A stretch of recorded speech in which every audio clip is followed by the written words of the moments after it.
Hello, j'espère que vous allez bien. Alors aujourd'hui, je vous fais une petite vidéo pour vous parler des opales, parce que j'ai pas mal de clients ces derniers temps qui m'en ont parlé. Et je voulais vous parler des opales éthiopiennes par rapport aux opales australiennes, parce qu'il faut savoir que moi, je ne travaille qu'avec des opales australiennes. Et je voulais vous expliquer pourquoi du coup. Alors quand on cherche une opale, de base, on va beaucoup avoir tendance à tomber sur des opales éthiopiennes de prime abord. Pour moi, il y a plusieurs raisons à ça. La première, c'est que globalement, on trouve plus d'opales éthiopiennes que d'opales australiennes sur le marché. En tout cas, de ce que moi j'en vois au quotidien. Deuxièmement, c'est de très belles opales. C'est pas parce que je travaille pas avec qu'il faut pas le reconnaître. Elles ont de très jolies couleurs, bien prononcées souvent, avec des nuances dans les feux qui sont très intéressantes. Et la troisième raison, c'est parce qu'elles sont plus abordables que d'autres opales, comme les opales australiennes. Ce qui en fait, ce qui fait que de base, elles se vendent plus facilement. Voilà. Donc moi, je favorise les opales australiennes parce que c'est des pierres qui sont stables dans le temps. C'est-à-dire que quand on veut acheter une opale pour un bijou ou pour de la collection, c'est une pierre dans laquelle on va mettre un certain billet parce que bah, c'est pas une labradorite quoi. Et je trouve que c'est bien de mettre un beau billet dans quelque chose qu'on va pouvoir garder sereinement. C'est-à-dire que les opales éthiopiennes sont des pierres qui sont très très hydrophanes et très peu stables dans le temps. Alors il y a certains vendeurs qui disent que voilà, celle-ci est hydrophane, elle est bien stable et t'inquiète pas, ça va pas bouger. J'en ai déjà eu des lots comme ça et le plus longtemps que j'ai réussi à faire tenir une opale en la portant au quotidien, c'est 4 ans. Même avec la qualité et compagnie, hein. Donc moi je préfère proposer des pierres qui coûtent peut-être un petit peu plus cher, mais qui ont au moins la garantie que dans 5, 6, 7 ans, elles seront toujours là.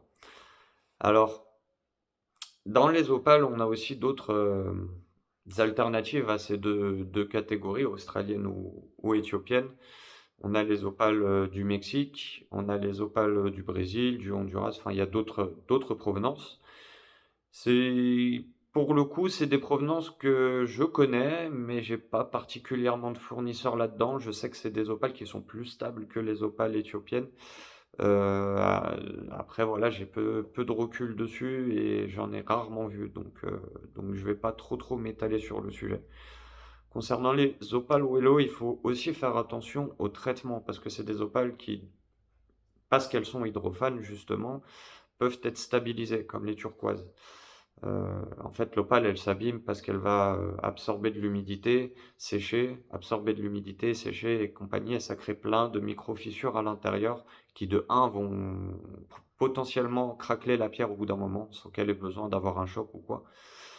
Et deuxièmement, ça va aussi, au fur et à mesure, ternir les feux de la pierre. Donc voilà, pour remédier à ça, ils stabilisent la pierre, en fait, comme les turquoises, et ils le précisent pas tout le temps, c'est pas très cool. Alors ça, on peut le sentir sur les opales Wello qui sont non stabilisées. C'est assez marrant quand elles sont bien hydrophanes. On peut la poser, on sèche un peu sa langue, on pose la pierre dessus et ça absorbe, vous savez, l'humidité, un peu comme les chips aux crevettes qu'on trouve dans les restos chinois. C'est une expérience marrante à faire pour savoir si la pierre a été stabilisée ou pas. Il faut faire, au niveau des traitements, il faut aussi faire attention aux opales noires éthiopiennes. C'est pas naturel. Les opales noires proviennent de Lightning Ridge en Australie. C'est les opales les plus rares du monde, donc les plus chères du monde, accessoirement. Et bon, il existe aussi des opales australiennes traitées au sucre, celles d'Andamoka traitées au sucre et à l'acide sulfurique pour leur donner un fond noir. Donc voilà, le traitement existe en Australie. Mais en Éthiopie, je sais pas pourquoi, ils disent tous que c'est naturel les opales noires, alors que pas du tout. On peut avoir des opales un peu sombres, mais vraiment un peu sombres, ça sera jamais un fond noir type N1, N2 ou N3. Et le traitement qu'ils appliquent en fait, c'est par fumigation. Alors je sais pas exactement comment ça marche, ça doit ressembler probablement à un fumoir à viande. Mais voilà, ils balancent des fumées dessus qui imprègnent la pierre vu que bah elle absorbe un peu tout ce qui traîne autour.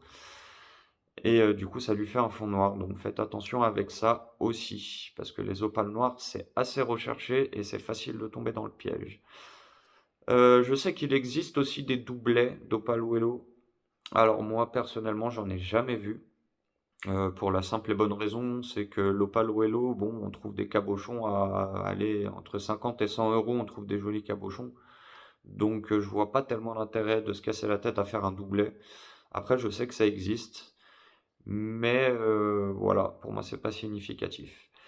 Si je pouvais vous conseiller une petite alternative, si vous voulez une opale, mais que vous n'avez pas forcément le budget pour un cabochon d'opale à plusieurs centaines d'euros ou quoi, il y a des cabochons d'opale boulder australiennes qui sont très bien, très jolis, qui coûtent pas excessivement cher non plus. Moi, j'en ai un qui est à 80 euros, mais voilà, je sais que j'en ai déjà proposé des plus petits à une cinquantaine d'euros. Il y en a des plus chers, hein, bien sûr, des opales boulder de qualité exceptionnelle, ça peut monter à des tarifs incroyables. Mais voilà, ça reste à peu près dans des tranches de prix acceptables par rapport à l'Opale ou Hello. Et puis, n'hésitez pas à poser des questions si jamais vous avez des doutes euh, sur la provenance de la pierre ou quoi que ce soit. Voilà, petite vidéo sur les opales. J'espère que ça vous aura plu, que vous avez appris quelque chose. Donc, bah, n'hésitez pas à liker, commenter, partager, vous abonner et compagnie. Vous connaissez le tintouin. Des bises, prenez soin de vous les copains.